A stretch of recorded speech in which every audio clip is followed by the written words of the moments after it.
We know the stories of wisdom of the early bishops of our then missionary diocese. They traveled through 3 states to sometimes see 20 people. And we have records of the tremendous sacrifices and hard work of the early clergy who faced the Wild West with grace. Oh, but we know little about the people who sat in the pews, and often they also helped keep the churches going, because in the old days they might go weeks, maybe even a month, before they saw a member of the clergy. They were also the forgotten choir directors, such as a Mrs. Doty of the old St. Paul's in Salt Lake, or a Mr. Rigby, who directed the boys' choir in 1898. School teachers who operated the church's half-dozen grammar schools, the nurses, the missionaries, the good people doing their best for the Lord. This is also the story of their congregations that met by candlelight, in churches often long gone, even in cities that are long gone.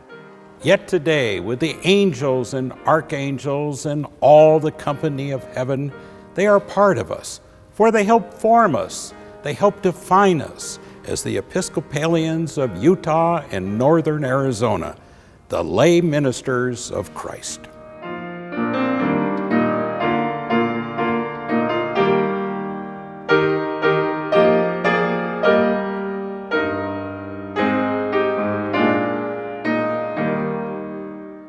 Bishop Tuttle arrived in Salt Lake City in July 1867 and immediately conducted the first service of the missionary district of Montana, Idaho, and Utah. It was at Independence Hall, a place for non-Mormons on 3rd South and Main Street. It is here we find our first story of a forgotten lay member. The organist was Fidelia Hamilton. We only know her from a fuzzy picture where she sat in a buggy with her husband, Dr. John Hamilton.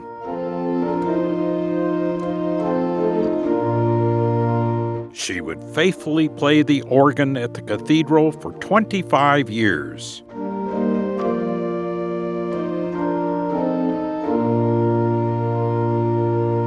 It was her gift, her vocation, her ministry. Outside there were muddy streets and the noise of a new town still untamed, but inside she helped make this a sanctuary. She must have filled the cathedral with the beauty of music. As a staunch Episcopalian, she was invited to give a recital at the Mormon Tabernacle as a student of Professor Danes. Her husband, Doctor, would also play a vital role in the church. He was the co-founder and only doctor at the new St. Mark's Hospital. He often treated the 116 new patients for free. Many were miners from the dangerous mines surrounding Salt Lake City. They never forgot him.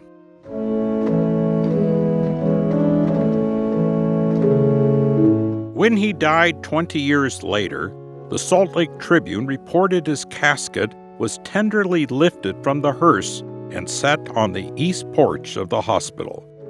For that was his ministry, his role as a lay member of the church. It reported Mrs. Hamilton's heart was crushed. They had been 2 of the most faithful Episcopalians of the era, 2 we remember. And we remember him with the music played at his funeral, the hymn, "Now the Day is Over."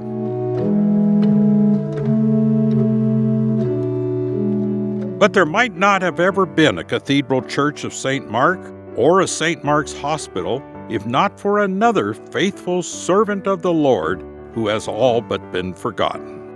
Warren Hussey was a miner, a banker, and a dashing man about town. He followed the gold dust with banks through the Montana Territory, Idaho, and Utah. He established banks in Corinne and Salt Lake City, and made a fortune, and lost a fortune, and made another fortune, and the Salt Lake house to go with it, and lost it. Bishop Tuttle wrote, whether rich or poor, he was always an earnest, true, generous, faithful friend to me and the church. It was Hussey who wrote an SOS to Bishop Tuttle to come to Salt Lake City in the first place, or go to Montana. He even gave him the route to take. We know little about Warren Hussey, but we do discover they certainly lived with flair on the outside. Yes, he even advertised he had a modern sewing machine, but they were heart deep into the Episcopal Church on the inside. He lent the church the go-ahead cash of $15,000 to build the cathedral. As superintendent of the Emma mine, he pained at the site of injured miners, and thus he was a principal funder of St. Mark's Hospital. And we see that he also helped lead the fight to establish Mount Olivet, so non-Mormons could be buried in dignity. In fact, he was one of the recipients of the federal government land grant. At some point, his Salt Lake Episcopal story is all but lost as he moved on to Spokane, but today we remember him in our prayers, and our prayer list keeps growing.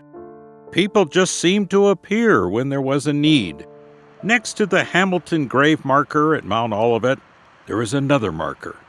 We don't know who made the new headstone for Emily Piersol. Was it a relative? Or the great-grandchild of someone who was touched by her ministry? We actually don't know much about her, except she came from New York. We don't even have a picture of her. We know she came to help in pastoral work among the sick and the poor. Bishop Tuttle wrote in his missionary reports tremendous comments about her work. Call her sister if you like, or call her deaconess, or name her as you wish. The fact is that her help in our pastoral work, and especially among the sick and the poor, and the children, and the ignorant, and the strangers, is simply invaluable.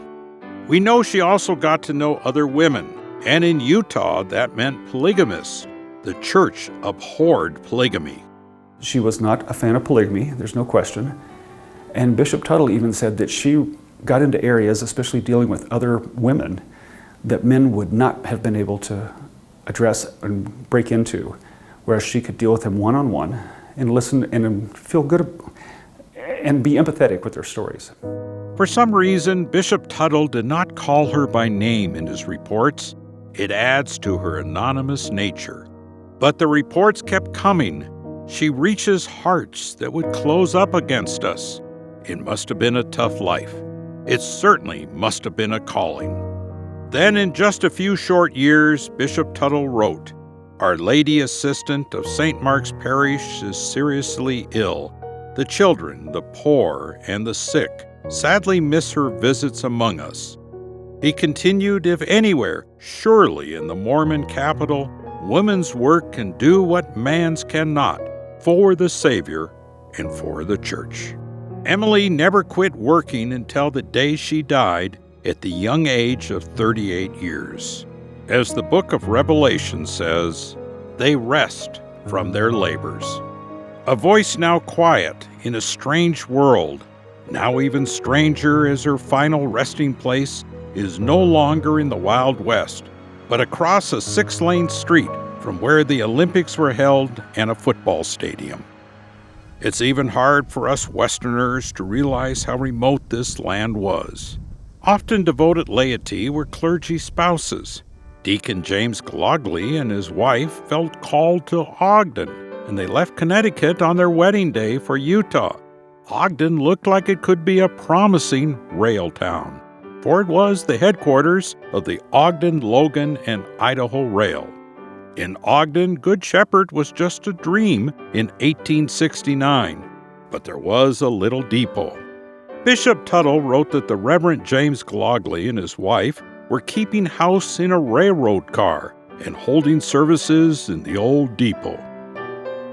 The rail workers didn't want them, and the Mormon town wouldn't rent to them. He said it was discouraging, but God willing, they would not give up. We would be remiss to not include Bishop Tuttle's wife, Harriet, as a dedicated missionary in a strange land. In fact, Harriet Tuttle's lay ministry is fondly noted on a plaque on the wall at the cathedral. She raised money for a new organ, and several times felt it was more important to turn that money over to other ministries to keep the church going. She felt they could always squeeze another hymn out of the old pump organ when the church was in debt. Like others, she knew $2.10 for oil was a lot to keep the lights burning, and coal was up to $12 a month. Yes, names of those who stepped forward, including Harriet, who kept giving up the dream of a new organ. Harriet Tuttle's 15-year-old sister Sarah came out with the Tuttles. She also found her calling as a teacher at the church's St. Mark's School. Schools were where many of the laity went. Utah didn't have any public schools. Also, the bishop thought it was the cornerstone of effective mission work among the Mormons. In fact, over half of the students were from Mormon families. It was the laity and the clergy making a difference, a joint ministry of social justice. Bishop Tuttle wrote, "Mr. Miller, headmaster of St. Mark's School, has not only kept in charge daily 450 pupils, but built new rooms, and Ogden has a new brick schoolhouse of the Good Shepherd. They were the face of the church in many towns. Good Shepherd School advertised every week in the old Ogden Herald. Now we have discovered that we had schools in towns that most of us didn't even know we had churches in those towns, such as Plain City. And in the heart of that are people, most whose names are only known in a few dusty books, and in the chronicles of the Lord's work on earth." Tuttle wrote, "Scholarships by generous Sunday schools and individuals are the rain and the dew to refresh and invigorate us." Yes, because of the laity here, back east, and in between, we find the basics of our beginnings in Utah. Our hands are upheld, our bills are met, our hearts are cheered, and scores and scores and scores of children, otherwise neglected, are being trained to the useful, the true, and the pure. There was a school and church in Plain City. The building still stands in a park. Later, it became a civic auditorium. And here on Gentile Street in Layton, we also had a school. More importantly, we have the story of a lay minister. A story few, if any of us know until now. It is of a man named Henry Ellis, a lay reader from England. Bishop Tuttle gave him $100 and let him know he would soon send him some school furniture. St. Jude's Church and School opened in 1888 with 2 non-Mormons in the whole town and 24 students.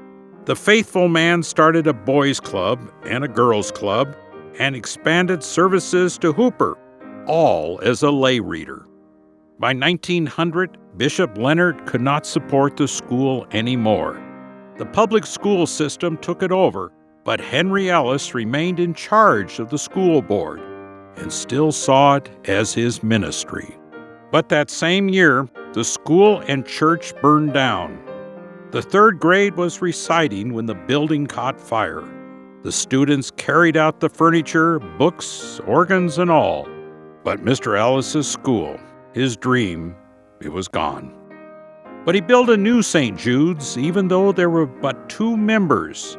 We actually don't know if this was the new or the old church, but we do know he faithfully held services as a lay reader every week till he died in 1919 for his 2 members. Today, the new church at 60 North Main in Layton is gone, but the man who made a promise of lay ministry is remembered by us today in thanks and in prayer. Lay missionaries to children were a major force in the early church as expansion continued into the Uinta Basin. In 1907, work began on St. Paul's Lodge. It wasn't just the Utah laity that made this possible. The New York Girls Friendly Society funded the lodge as a dormitory for girls, missionary teachers, and the women in the town who were dubbed otherwise unacquainted and alone. The lodge was later leased and sold to become one of Vernal's 2 privately owned hospitals until 1949. During the 1930s and 40s, no resident clergy were available to hold services here at St. Paul's. Parish members made do with only occasional services and held strong, with lay members providing leadership to the congregation. The windows in the church still hold tribute to those lay ministers and groups that kept their parish together. Heading west from St. Paul's, down an old dirt road, through the remote expanses of the Uinta Basin, and into the Ute Indian Reservation, where lay ministry helped foster the growth of the Episcopal Church in the Ute tribe for over 100 years. In 1894, Colonel James F. Randlett set aside a parcel of the Ute Reservation land for a mission. The small settlement was called Leland, but would eventually be named after the proud Episcopalian himself. Soon after, in 1896, the Church of the Holy Spirit was built in a place we now call Randlett. And the church welcomes parishioners with a message of peace today, as it did over 100 years ago. Churchgoers today remember how their ancestors loved the building so much they came from miles away for services. They travel up on, like my mom said, horseback and wagon, and they would attend church every Sunday because their mother was a Episcopalian, and she wanted them to come to church every Sunday. So I heard that. They talk about it, traveling from Ouray, leaving early in the morning and getting here about 10. Bishop Leonard was not done with the Basin yet. He asked the church leaders and missionaries to establish the St. Elizabeth's Mission.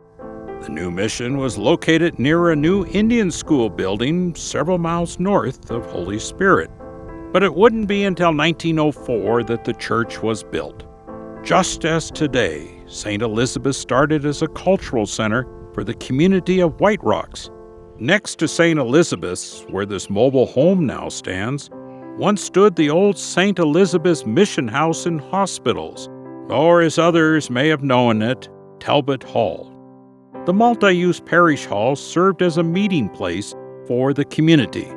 Throughout the years, the hall has been host to many different types of events. We see small snippets of these community gatherings through photos of tribal celebrations, barbecues, and community dances. They would have dances there, on Friday or Saturday. Come and dance and things, because everybody liked to dance, so everybody would come. And sometimes even a visit from the mounted posse. Leonard's goal of these missions was to supplement the work of the government and to do only such things as the government was not able to do. At the time, the missions were severely underfunded, with only $300 of support coming from back east. It was up to the lay missionaries to help grow the church and offer ministry in the Basin. People such as Milton Hussey, a grocer from Washington State, and a self-educated lay preacher who became the lead missionary to the Utes in 1898. Hussey worked as a circuit rider preacher, making the long trek from Vernal to White Rocks, Fort Duchesne, and Randlett. Among the laity, there were women such as Lucy Nelson Carter. She left the comforts of Virginia in 1896 to spend 34 years working with the Basin tribes and earning herself the title Mother of the Ute Babies for her educational and medical work in the Basin with women and children. There was also Rosa Camfield. She was an English woman who worked with the Basin missions for 29 years. She was a school teacher, and she taught cooking, sewing, and hygiene. We lack photographs of many of the women, such as Catherine Murray. She was a Boston teacher and nurse who joined Carter at White Rocks and began a Bible class for the children. And of course, there was the Ute laity, those people who had a true impact on the growing faith in the Basin. And there was Chapita. She was the wife and social leader of the Uncompahgre chief, Ouray. And we can't leave the subject of lay ministry without talking about John Duncan, who was baptized in 1921 and remained a leader in the church for his people and influenced many in his tribe to join the Episcopal Church. Well, our story on lay ministry isn't over. In our next report, we're going to show you other stories that make our diocese so unique, including the time an NBC star goes to Logan, finds St. John's a little financially strapped. Well, he brings his entire show from New York City and saves the day.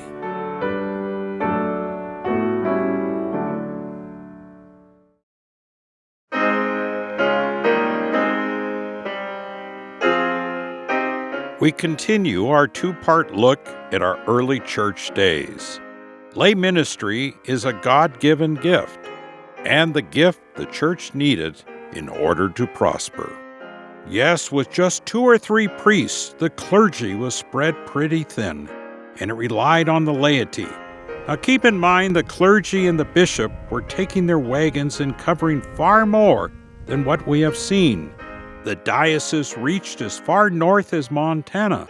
In fact, St. Paul's of Virginia City, Montana, is where Bishop Tuttle spent much of his time.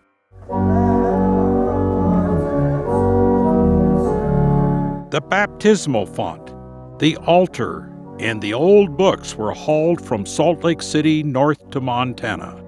As we honor the names, the service, and the work of the Lord, we reach out to remember those who lived here, worshiped here, and served here. They were part of us then.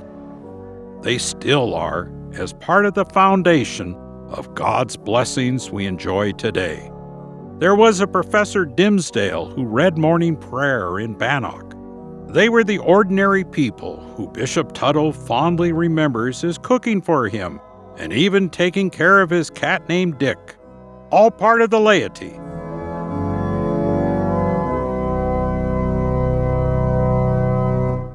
Idaho was also part of the diocese, and later Nevada and western Colorado, all under Bishop Leonard, our second bishop. In our vault, we find hundreds of names from dozens of churches from that time who were as much a part of the diocese back then as we are now. Faithful people. People of God who helped define us as Episcopalians, part of us then, part of our prayers now. We know there were a dozen churches in Montana, and then there were these: St. James, Wadsworth, Nevada; Trinity Church, Reno; St. Paul's Church, Virginia City, Nevada; Gold Hill, Nevada; St. John's, Breckenridge, Colorado; Aston, Nevada, and even as far as St. Paul's in Sacramento, California. Names of the faithful servants. Perhaps only the Lord knows of what they did to help make a place for us at the Lord's table today. Without the work of the laity, we would simply not be here, period. Without the work of the laity helping in the early years of the Diocese of Utah, there is no way that the ministry of the diocese could have succeeded.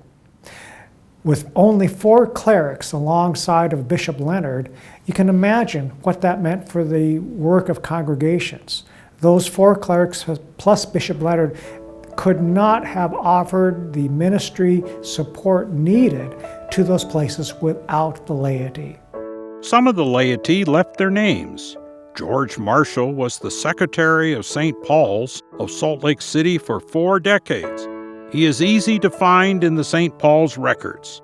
It wasn't hard to know what he did in his day job. He was a professor at the U. He even listed his itinerary of his trips in the Tribune and notified all of his birthday. We all would have known him if it were 100 years ago, and from what we see in the old books, we feel like we know him today. I do, and I sort of wondered, like, where was he sitting? I'm sure he's probably put himself at the head of the table. He was in the vestry for 40 years at St. Paul's, and so, I suspect he was there and took charge of the meetings and probably dominated the meetings for good and for bad, and sometimes probably. And you have to hand it to him, during his tenure at St. Paul's, the laity knew how to raise money. They published a list of who was contributing each week and sent out a notice You will do your part, we believe. Do it now. And to help, they calculated the amount that you should give. The laity, well, they were those who put on a musical evening to serve the church. Or there was a man named John Salter. John Salter was an orphan born somewhere in Canada from an unknown family. He was the sexton who lived in a rooming house not far from the church. He had no family except for St. Paul's of Salt Lake.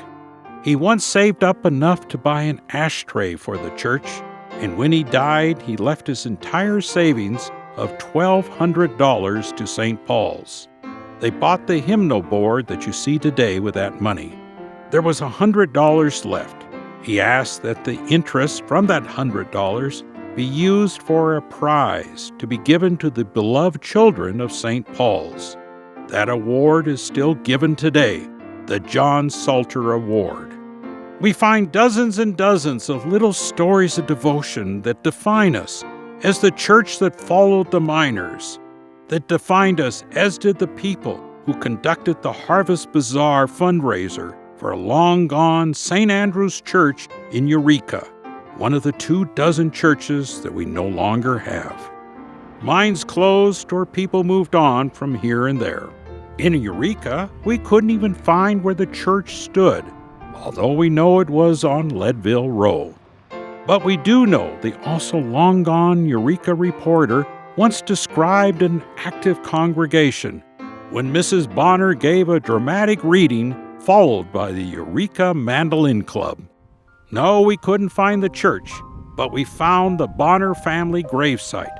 May she rest in peace, as we are all better for what she did.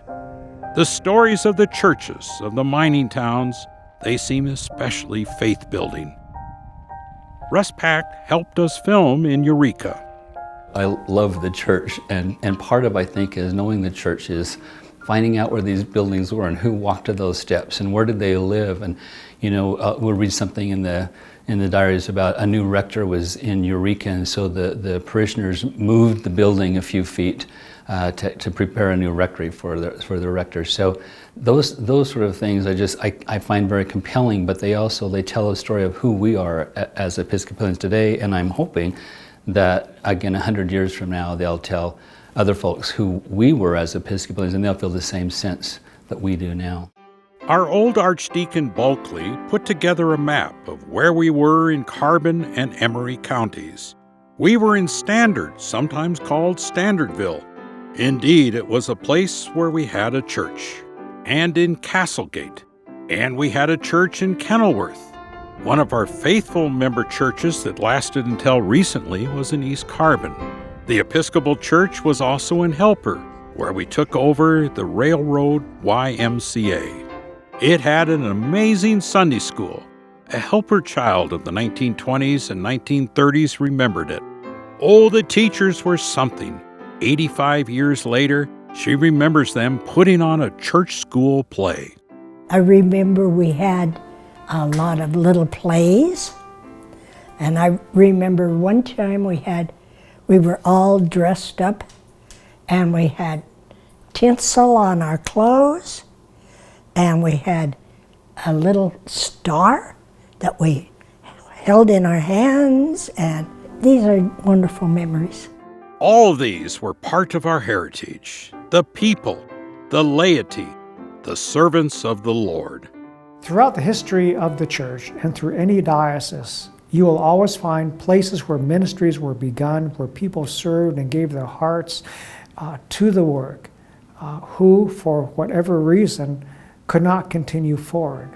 But for the time that they were there, the Lord's name was praised, their work went forward, and the things they did had great meaning.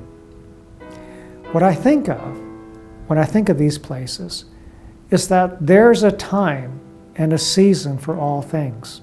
When I reflect upon those places, then I'm reminded of the words from Ecclesiastes, that there is a time and a place for everything under heaven. And what we need to be reminded of in our own day, truly, is that the only thing that is permanent, that is forever, is God. They are the stories of assisting the priest, After all, the handful of priests were far and few between.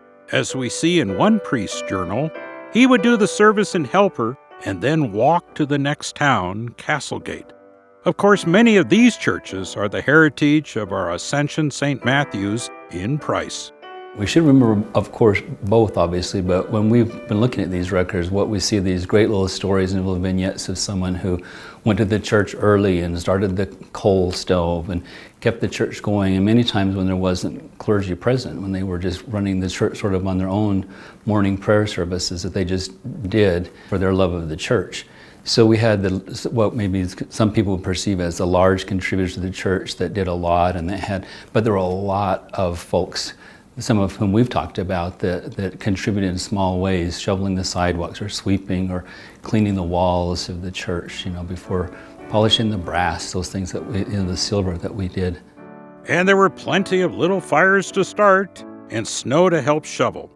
We had a church out here where there used to be a town, the town of Garfield. It was All Souls Church. Again, a mining town centered around the smelter. Father Enriquez writes, "Went to Garfield in a bad blizzard, no one at church. We see in the service books, drifting snow, very cold, snowing 2 to 3 inches on the ground, bitterly cold, and yet between 150 to 200 normally showed up in Garfield every Sunday. Indeed, it took the local laity to make a church run. How long would it take the few clergy to travel church to church in old jalopies? Father Enriquez wrote that he took his first long motor trip, 73 miles to Elko, in 6 hours. But the next week it was all night. He started for Eureka and went 70 miles when the gas intake valve jolted off, and he couldn't get a team of horses to get back. It was particularly difficult in the mountain mining churches in winter, and there were times the laity had to do very challenging jobs, for it was a hard time. St. Luke's in Park City, for example, listed death after death from mining accidents or diseases from the mines. Children also suffered. Bishop Tuttle lost 2 children now buried in Salt Lake City. A priest writes that he was called to baptize the baby son of S.A. Machard. The child died before he arrived, but he was baptized in proxy by a female communicant present. As death was so common among all ages, there must have been many such times a congregation was the source of comfort. And the laity had to be there during times of diseases, such as in 1907, when scarlet fever took a toll on Christmas. Yes, the laity were called on often to be the ministers they pledged to be in the baptismal vows. As late as 1960, our old church St. Andrew's in Dugway listed assistant ministers from the laity for a number of issues when the priest, our Father Francis Winder, couldn't be there, as he was doing several churches at the time. There is no doubt that we've been blessed with bishops and a clergy that all started as pioneers and are still pioneers, but we also may have called on the laity more than most dioceses, often to keep a priest or even keep the doors open, or at least heat in the building. It was the Episcopal Church of the Good Shepherd that gave Ogden a 350-person extravaganza in the post-Depression era. Hundreds of people attended the show Smile at 50 cents a head. The people of St. Mark's took the newsletter and hit the streets selling ads for stable horses, a newfangled phone for your home, and straw hats.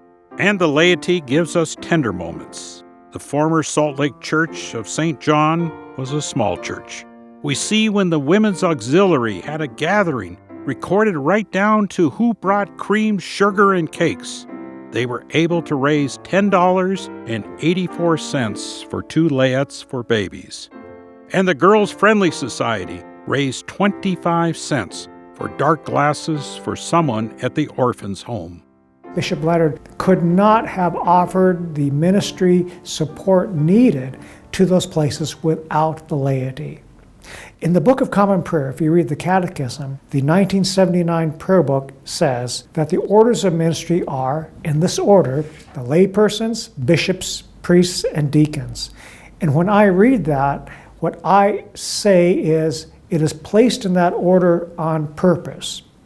And that is to elevate laypersons to the ministry and also to stress that it is through the work of laity that much of what happens in the church gets done. Maybe the most unusual story of a layperson a church never even knew before took place in Logan. St. John's was in trouble. In fact, Bishop Moulton had rented it out as a frat house and later as a rooming house. A lay reader from Camp Kearns in Salt Lake County did the Christmas Eve service. But the big story was when Dr. IQ himself, the big NBC radio star Jimmy McLean, came to his cabin near Logan. The Episcopalian discovered that the church had financial trouble. He moved his whole #1 radio show to Logan and offered to give all the ticket sale proceeds to St. John's. Presenting Dr. IQ. Thank you, Mr. Anthony, and good evening, ladies and gentlemen. He got the St. John's Boys Chorus to sing on the biggest quiz show on the radio. They raised $960, and that lay Episcopalian was so moved that he became a priest. The Dr. IQ program, sponsored by Vitamins Plus, will be heard next Monday night. Yes, we have found so many examples of the laity not only serving churches, maybe saving churches, and certainly starting churches. This lean-to building was where a group of Army Depot Episcopalians from elsewhere just started meeting in Tooele for morning prayer. The Reverend Leroy Carter was one of them. There was a good spirit. It was a good bunch of people, a lot of diverse backgrounds, but people who loved their church, people who were committed to their church, who were intent on raising their children in the Episcopal tradition. So it was good feeling. All Saints started in the Moorlands Garage in 1948 with 77 kids in Sunday school putting on a play on the driveway. We know of a number of similar beginnings, and this year we will document those stories for another film as we look at lay ministry. Most are names we did not know. Some women are just listed as Mrs. and a husband's name or no first name at all. Most were just good people. One lay reader became Chester on the radio version of Gunsmoke and Mayor Stoner on Andy Griffith. And most we really don't have names for at all, yet we honor them today in thought, in a moment of silence, and in prayer from our bishop. When I think about the people who served anonymously, or the women who served never having their first names recorded, I think of the lines from Ecclesiasticus. Let me read those. So now let us give praise to godly people, our ancestors of generations past, those whom the Lord honored with great glory, in whom his greatness has been seen from the beginning of time. There were some who ruled kingdoms, and some who were known for their strength. Some were wise advisors, and some spoke prophecies. There were statesmen whose policies governed the people, rulers who issued decrees, and scholars who spoke wise words, and those who used pointed proverbs, poets, and composers of music, rich and powerful people living peacefully at home. All of these were famous in their own times, honored by the people of their day. Some of them left a reputation, and people still praise them today. And there are others who are not remembered, as if they had never lived, who died and were forgotten, they and their children after them. But we will praise these godly people whose righteous deeds have never been forgotten. Their reputations will be passed on to their descendants, and this will be their inheritance. This to me speaks about those who served anonymously, those of whom we have no record or only a last name. This is the witness that they have given us and the proof of their being.